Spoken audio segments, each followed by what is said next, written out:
आप देख रहे हैं स्टेट टुडे न्यूज और मैं हूं आपके साथ हर्षिता। आइए बढ़ते हैं कुछ खास खबरों की ओर।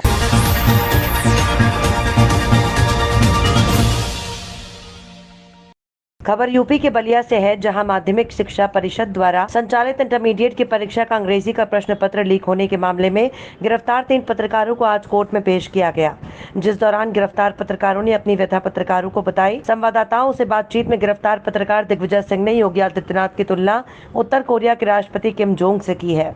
उन्होंने कहा कि योगी जी बनावटी और ढोंगी संत हैं। उन्होंने आरोप लगाया है कि सरकार अपने भ्रष्टाचार और कारगुजारियों को छिपाने के लिए उन्हें प्रताड़ित कर रही है और मीडिया का दमन करने के उद्देश्य से उन्हें गिरफ्तार कर जेल भेज दिया गया। उन्होंने कहा कि मैंने पत्रकार के धर्म का निर्वहन किया और क्षेत्र में माध्यमिक शिक्षा परिषद की परीक्षा में नकल के गोरख धंधे को उजागर किया। अपनी व्यथा बताते हुए दिग्विजय सिंह ने कहा कि हमें शौचालय में बंद किया गया, क्या हम अपराधी हैं? पत्रकार दिग्विजय सिंह ने सरकार पर अपने कारगुजारियों को छुपाने के लिए पत्रकारों को प्रताड़ित करने का आरोप लगाया। जो है आपके ऊपर जुल्म हो रहा है। कुछ नहीं, धन्यवाद। हम लोग कहते हैं आपकी ऊर्जा जिलाधिकारी करते हैं। 2 बार फोन करके हमसे प्रश्न पत्र मांगे जो अमर उजाला में छपा था। इसके पहले तत्कालीन डीआईएस जो थे वो 2 बार फोन करके हम से प्रश्न पत्र की कापी मांगे। उसके बाद हमने अपने ब्यूरो साहब को ये जानकारी दी और तब हम उनको व्हाट्सएप पे प्रश्न पत्र भेजे थे, जो पहले ही अमर उजाला में जिसकी कापी छप चुकी थी, और उसको लेके हमको ये आरोपी बनाया जा रहा है जिला प्रशासन द्वारा कि आपने वायरल किया है। अब आप बताएं कि मेरा रोल कहाँ है और मैं कितना दोषी हूँ। तो अब जबकि मास्टरमाइंड का खुलासा हो गया है, तो आप जैसे पत्रकारों को गिरफ्तार करके सरकार क्या संदेश देना चाहती है? प्रशासन ये चाहता है कि प्रशासन की नाकामियों को कोई पत्रकार, अजीत ओझा ही नहीं, कोई पत्रकार उजागर न करे। जो हो रहा है सिस्टम में, जो चोरी हो रही है उसको होने दे, आंख बंद करके बैठा। तो क्या आपको शासन प्रशासन पर उम्मीद है या फिर न्याय प्रणाली पर? नहीं, देखिए, शासन प्रशासन के चलते तो हम आज कारागार में। अब जो विश्वास और जो उम्मीद बची है वो केवल और केवल न्यायपालिका पे, और ये पूरा भरोसा है हमें कि न्यायपालिका से हमें बरी किया जाएगा भाई जब। तो आपको जिस तरीके से गिरफ्तार किया गया है, देश के तमाम मीडिया हाउसेस, पत्रकार जो है वो आपके लिए खड़े हैं, जनता जो है अब उस आंदोलन का समर्थन कर रही है, तो आप क्या कहेंगे इस पर?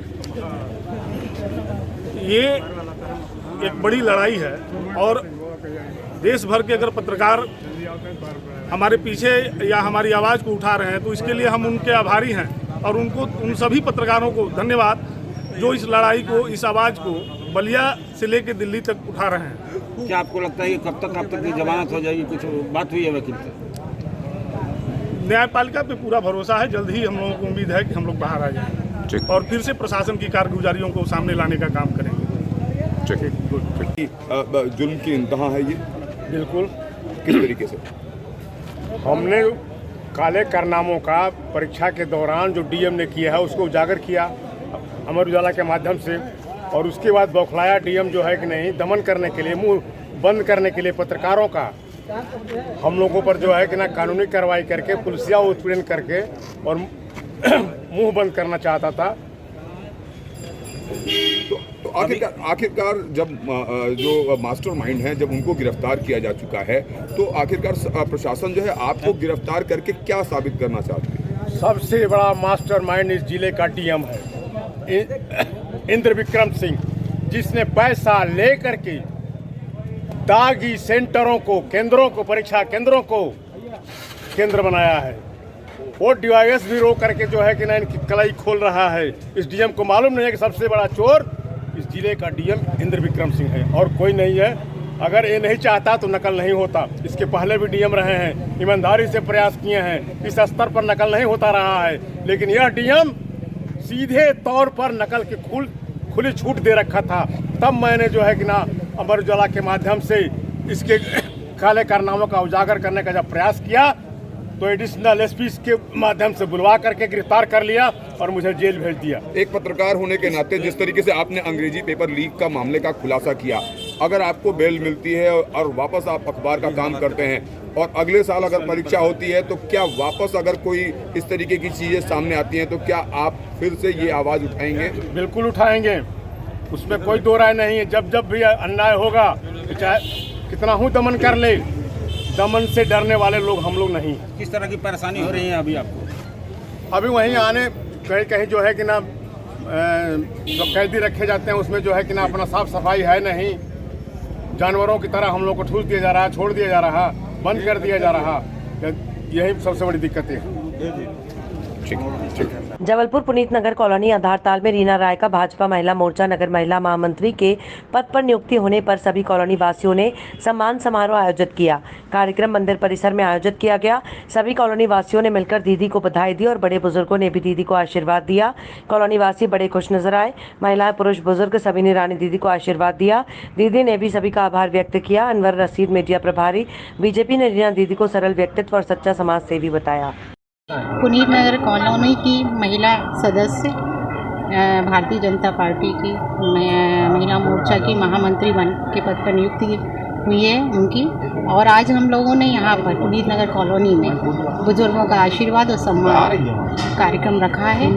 और हम लोग बहुत माने खुशी है, हम लोगों को सभी को बहुत खुशी है कि हमारी बीच की महिला माने इस पद पर उन्हें पद दिया है और वो माने इस पद का सही माने सभी की समस्याओं का समाधान करेंगी।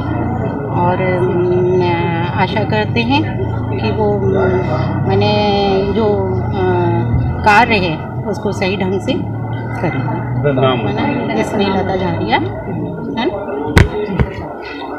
जी बताइए। मैं रीना राय, संगठन के द्वारा जो मुझे नगर महिला मोर्चा महामंत्री का दायित्व दिया गया है, मैं वरिष्ठ लोकप्रिय सांसद श्री राकेश सिंह जी का बहुत बहुत धन्यवाद करना चाहती हूँ। नगर अध्यक्ष श्री GS ठाकुर जी का बहुत बहुत धन्यवाद करना चाहती हूँ। प्रदेश महामंत्री अश्विनी परांजपे जी का मैं बहुत बहुत धन्यवाद करना चाहती हूँ। और नगर अध्यक्ष श्रीमती रूपा रावत जी का मैं बहुत बहुत धन्यवाद करना चाहती हूँ, जिनके प्रयास से मुझे आज ये पद दिया गया है। मैं पूर्ण रूप से उनको आश्वासन देती हूँ कि पूर्ण रूप से ईमानदारी से मैं इस पद का सफलतापूर्वक कार्य करूँगी और सफलतापूर्वक कार्य करूँगी। शासन द्वारा जो भी योजनाएं हैं महिलाओं के बीच में, मैं उनका लाभ दिलवाने का पूरा प्रयास करूँगी। और इस उपलक्ष्य में पुनीत नगर समिति, गरबा ग्रुप, सभी वरिष्ठ जनों के द्वारा इस प्रांगण में मेरा मान सम्मान किया गया है, जिसके लिए मैं बहुत अभिभूत हूँ। और मैं ईश्वर के सामने ये प्रार्थना करती हूँ कि हे ईश्वर, मुझे इस लायक करना कि मैं यहाँ की जो भी महिलाएं हैं उनका मैं पूर्ण रूप से सहयोग कर सकूँ। अपने नाम और पद बोल। रीना राय, महिला मोर्चा नगर महामंत्री। विगत 24 दिनों से चल रहे आंगनबाड़ी कार्यकर्ताओं को शिवसेना ने अपना समर्थन दिया। आपको बता दें कि आंगनबाड़ी कार्यकर्ता कई मांगों को लेकर कई दिनों से हड़ताल पर हैं और गांधी चौराहे पर अपनी मांगों को मनवाने के लिए धरना प्रदर्शन किया जा रहा है।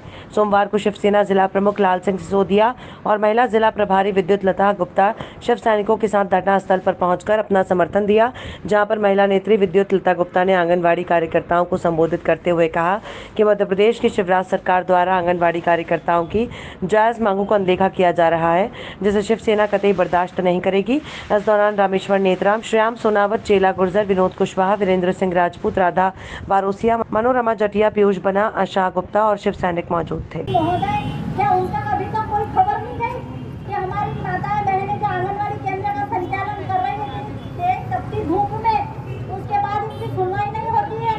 आप आखिर क्यों इस तरह से छोटे छोटे मुद्दे को लेकर धरना देते हो? आप बड़ी कार्रवाई क्यों नहीं करते हो? क्यों आप घेराव नहीं करते हो? आप CM हाउस का घेराव करिए, जो नहीं उनको आपका वेतन करना पड़ेगा चालू, और मिनी आंगनबाड़ी को मेन आंगनबाड़ी परिवर्तन करना पड़ेगा। क्या है कि जब बहुत बड़ा ढेला ऊपर से गिरता है ना, तो नीचे आके ये बूंद इतना सा नजर आता है। इस तरीके से ये केवल है ना भ्रष्टाचार की भेंट चढ़ रहा है पैसा।